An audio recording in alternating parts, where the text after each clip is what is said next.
छोड़ो मुझे, छोड़ो, तुम ऐसा नहीं कर सकते, दूर रहो मुझसे। एक अंधेरे कमरे में अचानक से एक लड़की चीखने लगी। उसके हाथ से दवाई की ट्रे जमीन पर गिरी और एक आदमी ने उसके कंधों को जकड़ लिया। उस कमरे के अंदर क्या चल रहा था ये बात कोई नहीं जानता था। कमरे के ठीक बाहर खड़ा आदमी अंदर से आ रही आवाजों को अनसुना करते हुए सामने देखे जा रहा था। घड़ी में रात के 3 बज रहे थे। कुछ 4 बजे के करीब झटके से दरवाजा खुला और संध्या कमरे से बाहर आ गई। उसकी आंखें लाल थीं। वो बिना किसी से नजरें मिलाए सीधा हॉस्पिटल से बाहर निकल गई। दरवाजे पर खड़ा आदमी उसे ध्यान से देख रहा था। वो अगले ही पल कमरे के अंदर चला गया। जमीन पर संध्या के पुराने कपड़े फटे हुए पड़े थे और सामान भी हर तरफ बिखरा हुआ था। बिस्तर पर एक आदमी अपनी पीठ करके सो रहा था। उसका चेहरा नहीं दिख रहा था, लेकिन उसकी गहरी नींद का एहसास अंदर आए आदमी को हो चुका था। ये देखते ही उसने किसी को फोन मिला दिया। भाई, मुझे लगता है ये लड़की काम करेगी। इतना कहकर वो कमरे से बाहर आ गया। हॉस्पिटल के बाहर संध्या का एक आलीशान गाड़ी इंतजार कर रही थी। संध्या के आगे आने पर अपने आप ही उस गाड़ी का दरवाजा खुल गया। संध्या के कदम डगमगा गए। मिस संध्या, आइए, मैं आपको घर छोड़ देता हूँ। हम अंदर साहब के साथ ही हैं। जैसे ही उस आदमी ने हॉस्पिटल की ओर इशारा किया, संध्या खुद को रोक नहीं पाई और अचानक ही फूट फूट कर रोने लगी। पर उस आदमी के चेहरे के भाव में कोई अंतर नहीं आया। संध्या जल्दी से उस जगह से निकल गई। वो एक ऑटो में बैठी और अपने घर लौट गई। बेंगलोर में मौसम आज ठंडा था। संध्या को अपने चेहरे पर वो ठंड चुभ सी रही थी। वो लगातार अपने आंसुओं को पोंछ रही थी, लेकिन हर बार एक नया आंसू उसके गालों की ओर फिसलता जा रहा था। संध्या ने अगले ही पल अपना सर पकड़ लिया और अपनी आंखों को कसकर बंद करते हुए वो उस घटना को दोबारा सोचने लगी। ये सब क्या हो गया था संध्या के साथ? उसने सपने में भी ये कभी नहीं सोचा था। संध्या ने तुरंत अपनी आंखों को खोल लिया और वो बाहर देखने लगी। नहीं, मैं ऐसे हार नहीं मान सकती, मुझे कुछ ना कुछ करना ही होगा। संध्या ने ये बात खुद से कही और इतने में उसका घर आ गया। सुबह की 4:30 हो रहे थे जब संध्या ने अपने घर का दरवाजा खोला। संध्या की दादी, जो बस नहाकर अपनी पूजा शुरू कर चुकी थी, उन्होंने मंदिर से ही संध्या से कहा, संध्या, आ गई तू? आज जल्दी आ गई नाइट शिफ्ट से? हॉस्पिटल में सब कैसा रहा? संध्या ने पहली बार में कोई जवाब नहीं दिया। वो अपने ख्यालों में गुम थी।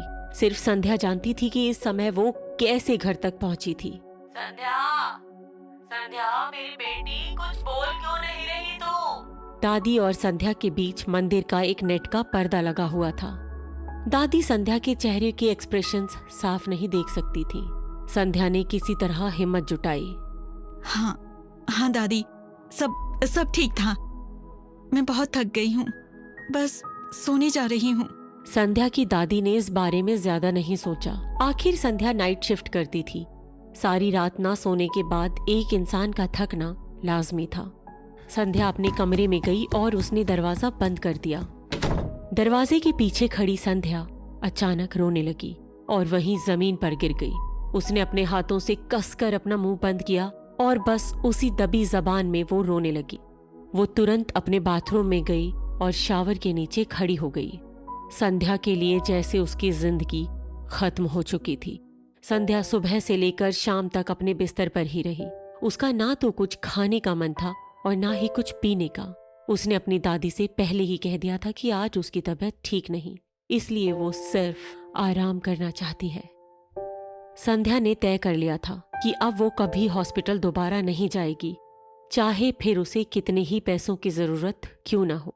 अभी संध्या ने थोड़ा सा खुद को संभाला ही था कि अचानक उसका फोन बजने लगा। संध्या ने स्क्रीन की तरफ देखा और कुछ सोचते हुए फोन उठा लिया। हाँ दिशा। संध्या ने जैसे ही कॉल पर दिशा की बात सुनी, उसके होश उड़ गए। वो तुरंत अपनी जगह से उठी और कमरे से बाहर निकल गई। वो कब से घर नहीं लौटा है? मैं आती हूँ। मैं हॉस्पिटल के लिए निकल रही हूँ। चिंता मत कर, सब ठीक हो जाएगा। मैं आ रही हूँ। संध्या बिना कुछ सोचे समझे अपने कमरे से बाहर निकल गई। संध्या ने जैसे ही सामने देखा, उसके चेहरे के भाव बदल गए। उसके माथे से अचानक ही पसीना छूटने लगा।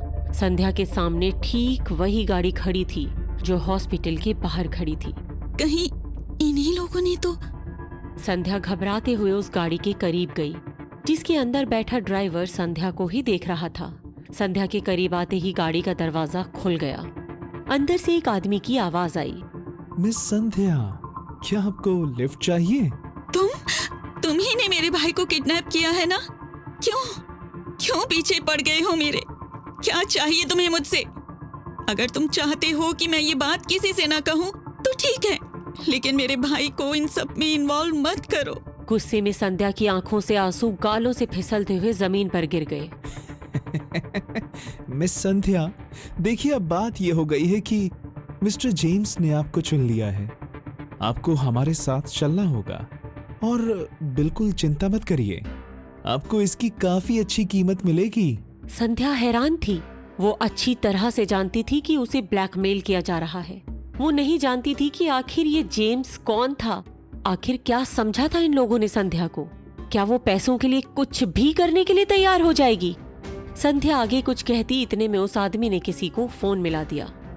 तुम अपने आप को। संध्या आगे कुछ कहना चाहती थी, मगर उससे पहले ही उस आदमी ने अपने फोन की स्क्रीन घुमाकर संध्या की तरफ कर दी।